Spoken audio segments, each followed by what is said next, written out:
So today we're gonna talk again about Predictably Irrational by somebody. I'm not gonna scroll because I'm gonna probably lose everything, but it's probably first of all in the description, maybe also in the title, probably in the title. But yeah, we're gonna go through it. It's, as far as I remember, pretty interesting. Pretty interesting thoughts there. But yeah, we're gonna see. We are gonna see. And this time I've actually also started the fucking recording, not like the last time, once again, I don't know why, I don't know even how, but yeah, we're gonna go ahead with social norms, or the cost of social norms, to be a little bit more precise there. We live simultaneously in two different worlds, one where social norms prevail and one where market norms make the rules. Social norms include friendly requests that people make of one another. Could you help me move this couch? Social norms are wrapped up in our social nature and our need for community. They are usually warm and fuzzy. Instant paybacks are not required. Like moving a couch or opening a door, you're not expected to immediately reciprocate. Market norms have nothing warm and fuzzy. The exchange are sharp-edged. Wages, prices, rents, interest, costs, and benefits. Market relationships are not necessarily mean or evil. They also include self-reliance, inventiveness, and individualism. But they do imply comparable benefits and prompt payments. When you are in the domain of market norms, you get what you pay for. That's just the way it is. When we keep social norms and market norms on their separate paths, life hums along pretty well. Sex, for instance, free in social context where it's warm and emotionally nourishing, but market sex or demand costs money. Woody Allen, the most expensive sex is free sex. Just got a message. I'm sorry. But yes, indeed, and I think it is a very interesting fact and a very interesting thing. Really cool, really interesting.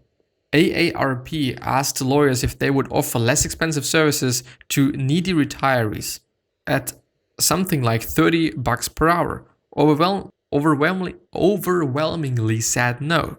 They asked the lawyers if they would offer free services to needy retirees. Overwhelmingly said yes. But I once again have to just read this because I'm just, whatever.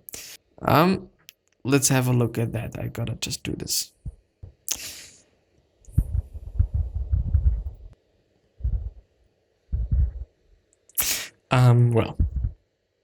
AARP asked lawyers if they would offer less expensive services to needy retirees at something like $30 per hour. And they said no. They asked the lawyers if they would offer free services to needy retirees. Overwhelmingly said yes. But why do they say yes for? Maybe because it feels better to do it for free. Do you want to do it for free? Do you want it for?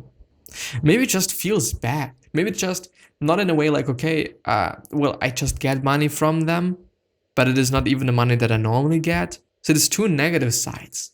Quite. Somehow I somehow kind of understand why, but I can't somehow explain it.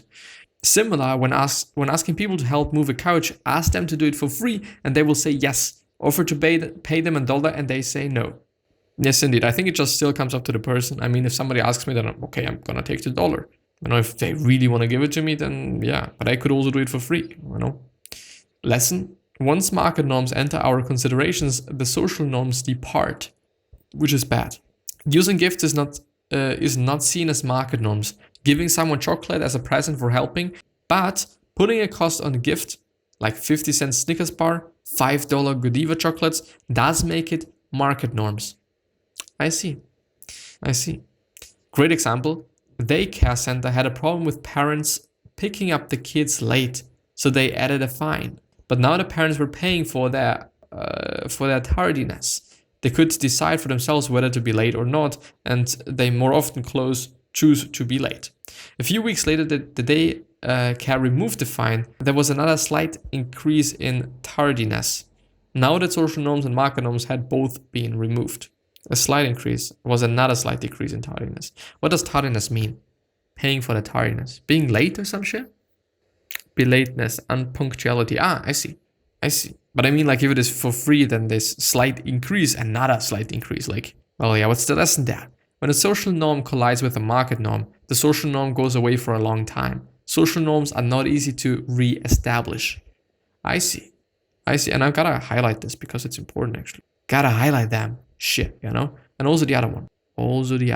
Because they're important. As a company, remember that you can't have it both ways. You can't treat your customers like family one moment, then treat them impersonally. As a nuisance or competitor. A moment later, when this becomes more convenient or profitable, if you want a social relationship, go for it. But remember that you have to maintain it under all circumstances. Yeah. I think it is difficult. I think it really is.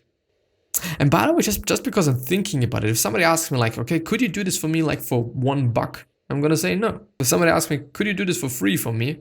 Then I think about it. Like, should I be doing it? Should I not be doing it? But I just more or less think like that I would say yes. I don't know why. I just don't know why. Maybe actually he's explaining it, but I just don't get it. Could also be the case. The influence of arousal. When you are in one state and try to predict your behavior in another state, you'll get it wrong. And this is definitely the case and definitely something very, very important. If you're feeling a certain way, it is the dumbest motherfucking shit ever to make decisions based on that. Unless you can really say like, okay, you have been feeling the same way before, you feel about it just all the time, whatever it might be, then yeah, it does make sense. But not like just something else. The problem of procrastination and self-control.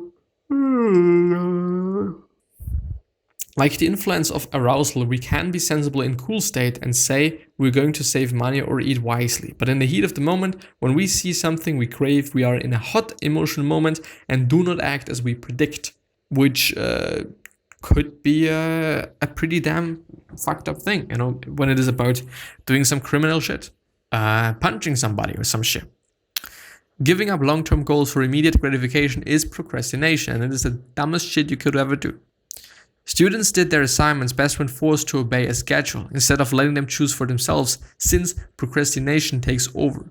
If this lesson is applied to society, government could force required health exams the way we get tickets for jaywalking or having seatbelts undone.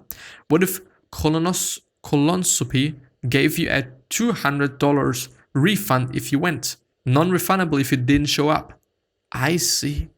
Then of course people are going to be like, well, I'm going to go there because I do not want to lose my fucking $200, which makes sense, I guess. You know, I wouldn't like to have that. I really wouldn't. The self-control credit card. Customers decide in advance how much money they want to spend in each category per store, per time frame. For example, $20 on coffee per week or $600 on clothes every 6 months, which is $100 each month. Isn't that a little bit just much, or is it just me? Or no candy between 2 p.m. and 6 p.m. If they surpass that limit, cardholders select their penalties. The card could be rejected or they could tax themselves and send the tax to Habitat for Humanity. A friend or long-term savings. Or you could email your spouse. You know, the question is, what is the worst of these things? You know, probably the last one. Because you do not want to have your fucking spouse on your fucking ass when you have done some stupid shit. The high price of ownership. The endowment effect. When we own something, we begin to value it more than other people do. Because it is our thing. Because what we are having is special. And also we are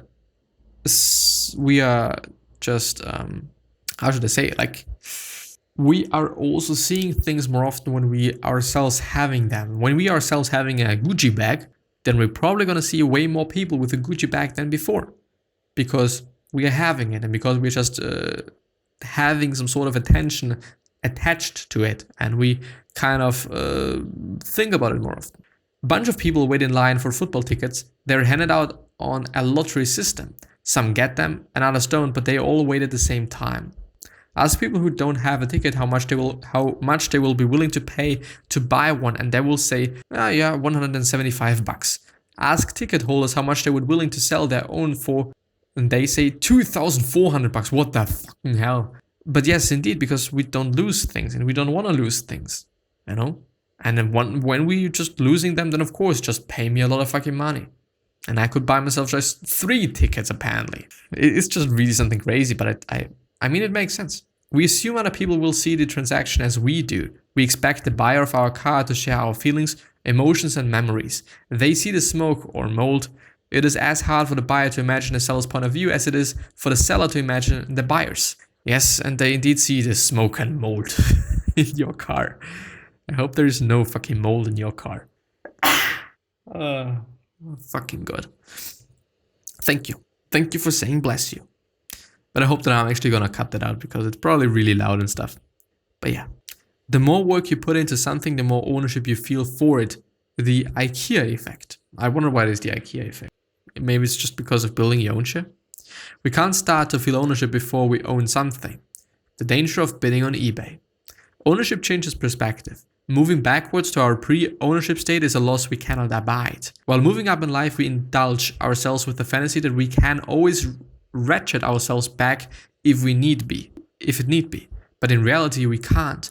Downgrading to a smaller home is experienced as a loss, and we don't like loss. And therefore, it is also just something that's incredibly difficult. And going down to just an older smartphone, to a worse smartphone, to anything that might be worse. It is not easy, and it is probably also something that we don't really like to do. The effect of expectations. Students who get beer with 3 drops of vinegar liked it, but if they were told in advance it had vinegar, they didn't. If you tell people up front that something might be disasterful, the odds are they will end up agreeing with you. Yes, so therefore, if you're having a presentation, don't say like, oh, I haven't done it completely. Yes, people are gonna see, but if they don't see, they don't see. Just say nothing, unless you should. Students who were told about the vinegar after tasting the beer liked it much better, as much as the ones who didn't know it had vinegar at all. I see. Yeah. I don't know, 3 drops of vinegar probably doesn't change anything. Maybe it does. Maybe it's even pretty good. Would actually be interesting to know. With sample coffee. When presented with test taste coffee in styrofoam cups, people said it tasted cheap. When the same coffee was presented in nice cups, saucers and spoons, they said it tasted expensive and they will be willing to pay more for it. Stereotypes. By the way, this is an just interesting thing, and the stereotypes, they're going to be funny, more or less. Also racist, I guess. But I mean, like, this is the beauty of packaging. This is the beauty of just presenting things. This is the beauty of just, look, I have done this and this is how I'm just giving it to you. If I'm giving it to you just in a fucking, I don't know, plastic bag, it's going to be something different than when I'm giving it to you just in a nice box of leather. It is something different. Stereotypes. Asians good at math, women worse at math. Asian women were asked to take a math exam. Half were asked questions about being a woman first and they did worse on the test. Half were asked questions about being Asian first and they did better on the test. This is fucking interesting. It really is, because it doesn't make any fucking sense. Like, why? I by the way wonder what the size of the or the amount of people that were asked is. The power of price. When given a placebo pill, told it was a pain pill, almost all people felt the pain relieving effect when told it was very expensive. $2 per pill, but when told it was only 10 cents, only half felt the effects. For people with recent pain medicine experience, it was even more extreme. They had recently learned firsthand that you get what you pay for. Yes, placebos are amazing, and it is such an interesting concept, and it's such an interesting thing that it is our fucking just mind that is doing this to us. But it's fucking amazing, and I really like that. Really enjoy that. The context of our character. The students who... Should I end it actually there? Because I'm not gonna finish with it anyway. Probably not gonna be... Well, I'm gonna stick to the other one, to the placebo thing. It is very interesting, and Seth Godin relatively recently was also talking about it in very interesting ways, as always, quite. Or actually, as always, there's always something interesting that he has to say. But the thing is, there is a lot of really, really unnecessarily expensive placebos that can also, and I just don't remember the name of the medicine, but it was actually indeed a placebo that is only having also downsides, as far as I know. But, for me, a placebo is like, I don't know, just sip a little bit of salted water and then you're gonna feel better because you think it is some shitty ass medicine, or just with some flav drops or whatever there might be, so that you're gonna feel better because you think that it is gonna make you feel better, as well as those, I don't know if they're called in English as well, but maybe just herbal medicine, those things what are they called? Homeobiotic. I don't know if this is an English word. Or they might also be called homebiotics, but I don't really think so. But in essence, it is just some products or some quote unquote medicine that is not watery in the sense of that there is water in it, but the amount of helping substance in this medicine is just so low that no, it's just not doing anything. And or also vice versa, that there's actually some harmful stuff in there so that your body has to react to it, or some shit like this. I'm not quite sure about it. But it could also be the case why these things seem also to be working. Might also be the case why, I don't know, just meditation works, breathing exercises work, workout works, and all different kinds of things. Like, it could be definitely the case that this is the essence of just a lot of things that we're having and a lot of things that we are doing as well. But it is good because it is cheap, it helps, and there is not a lot of downsides of it. Just hopefully there's actually no downside of it because it is just a fucking placebo. But in essence, there can be, first of all. Second of all, yeah, it is what it is. Yeah, I think I'm gonna end the episode there. I don't want to unnecessarily stretch it, even though it is only 18 minutes. And when I'm cutting it, it's probably just only like 16, something like that, maybe even 15. But it could also be good. Like, I don't know. I gotta have to try it out. The question of today, could you be doing something? Could you make something? Could you say something? Could you create something that you know is gonna make somebody really happy and make somebody's day and do something pretty good to somebody? Do you think that it is the case? And if yes, why don't you do it? And well, with that being said, I wish you the best health, happiness, and also success, and also hope that you're going to rise up and you're going to be remembered, which basically means your legacy, basically means just being a nice person and being remembered as a nice person.